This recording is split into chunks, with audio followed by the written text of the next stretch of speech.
রাজ্য চালনা বিষয়ে দু একটা বিষয়ে মতান্তর হওয়াতে আমি জুনাগড়ের কাজ ছেড়ে দিয়ে হায়দ্রাবাদে যখন নিজাম সরকারের কাজে ঢুকলাম, তখন আমাকে অল্প বয়স্ক ও মজবুত লোক দেখে প্রথমে বরিশে তুলার মাসুল আদায়ের কাজে নিযুক্ত করা হলো।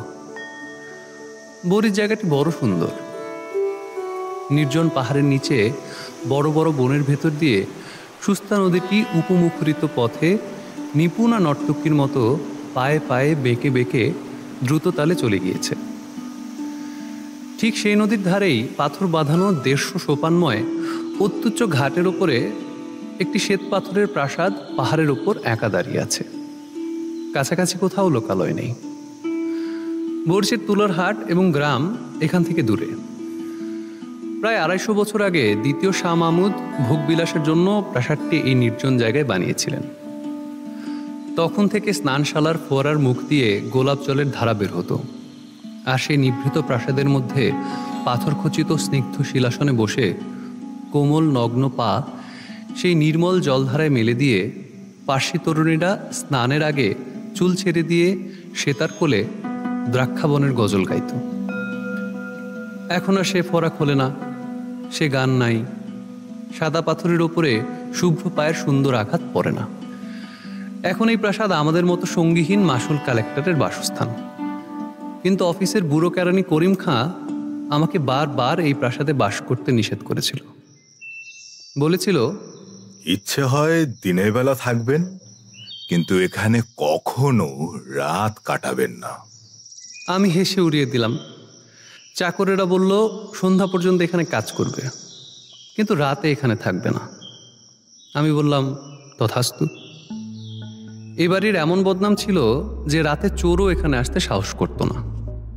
প্রথম প্রথম এসে এই পরিত্যক্ত পাথরের প্রাসাদের নির্জনতা আমার বুকের ওপর যেন একটা ভয়ঙ্কর ভারের মতো চেপে থাকত।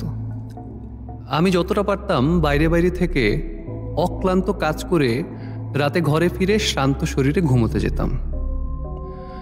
কিন্তু সপ্তাহখানিক না যেতেই বাড়িটার এক অপূর্ব নেশা আমাকে ক্রমে আচ্ছন্ন করে ফেলতে লাগলো। আমার সে অবস্থা বর্ণনা করাও কঠিন, এবং সে কথা লোককে বিশ্বাস করানো শক্ত। সারা বাড়িটা একটা জীবন্ত প্রাণীর মতো আমাকে তার অন্তস্থ মোহের ভেতরে যেন আস্তে আস্তে গ্রাস করে নিতে লাগলো। বোধহয় এ বাড়িতে পা দেওয়া মাত্রই এই প্রক্রিয়া শুরু হয়েছিল। কিন্তু আমি যেদিন সচেতনভাবে প্রথম এর সূত্রপাত অনুভব করি, সেদিনের কথা আমার স্পষ্ট মনে আছে। তখন গ্রীষ্মের শুরুতে বাজার নরম, আমার হাতে কোনো কাজ ছিল না। সূর্যাস্তের কিছু আগে আমি সেই নদী তীরে ঘাটের নিচে একটা আরাম কেদারা নিয়ে বসেছি। তখন সুস্তা নদী শীর্ণ হয়ে এসেছে। ওপারে অনেকখানি বালির চর বিকেলের আলোয় রাঙা। এপারে ঘাটের কাছে স্বচ্ছ অগভীর জলের তলায় নুড়িগুলো ঝিকিঝিক করছে। সেদিন কোথাও বাতাস ছিল না। কাছের পাহাড়ের বনতুলসী, পুদিনা আর মৌরির বন হতে একটা ঘন সুবাস উঠে স্থির আকাশকে ভারাক্রান্ত করে রেখেছিল। সূর্য যখন পাহাড়ের ওপাশে চলে গেল, তখনই দিনের নাট্যশালায় একটা দীর্ঘ তাঁড়ি পড়ে গেল। এখানে পাহাড়ে পাহাড়ে দূরত্ব থাকায় গোধূলি বেশিক্ষণ স্থায়ী হয় না।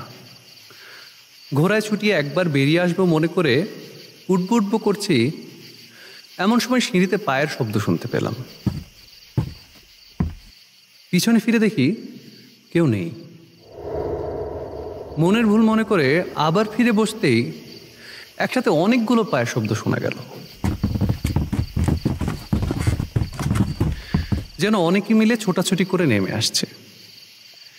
ঈষৎ ভয়ের সাথে এক অপরূপ আনন্দ মিশে আমার শরীরে কাঁটা দিল। যদিও আমার সামনে কেউ ছিল না, তবু স্পষ্ট মনে হলো এই গ্রীষ্মের বিকেলে একদল রমণী সুস্তাতে জলে স্নান করতে নেমেছে। যদিও সেই সন্ধ্যায় নিস্তব্ধ পাহাড়ের ঢালে, নদী তীরে, নির্জন প্রাসাদে কোথাও কোনো শব্দ ছিল না। তবু আমি যেন স্পষ্ট শুনতে পেলাম ঝর্ণা শতধারার মতো খিলখিল হাসিতে মুখর রমণীরা আমার পাশ দিয়ে দ্রুত হেঁটে চলে গেল। আমাকে যেন দেখেও দেখল না। তারা যেমন আমার কাছে অদৃশ্য, আমি যেন তেমনই তাদের কাছে অদৃশ্য।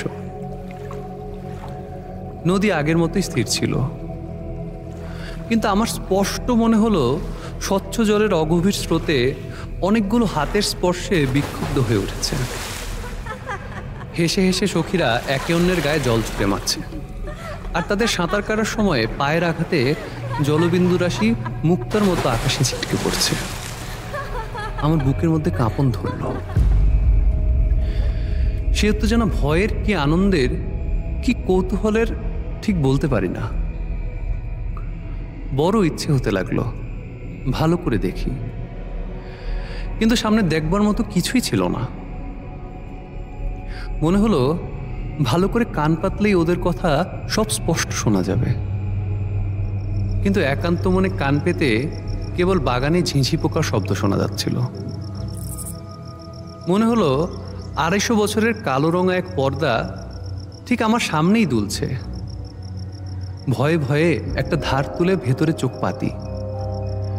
সেখানে বড় সভা বসেছে, কিন্তু গাঢ় অন্ধকারে কিছুই দেখা যায় না।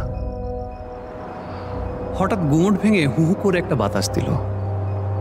সুস্তার স্থির জলতল দেখতে দেখতে অপসরীর চুলের গোছার মতো কুঁকড়ে গেল, এবং সন্ধ্যার ছায়াগেরা বনভূমি এক মুহূর্তে একসঙ্গে পাতার শব্দ করে যেন দুঃস্বপ্নের মতো জেগে উঠল। স্বপ্ন বলো আর সত্যিই বলো, 250 বছরের অতীত ক্ষেত্র থেকে প্রতিফলিত হয়ে আমার সামনে যে এক অদৃশ্য মরীচিকা নেমে এসেছিল, তা নিমেষেই দূর হয়ে গেল। কেমন লাগছিল শুনতে এতক্ষণ? নিশ্চয়ই ভালো।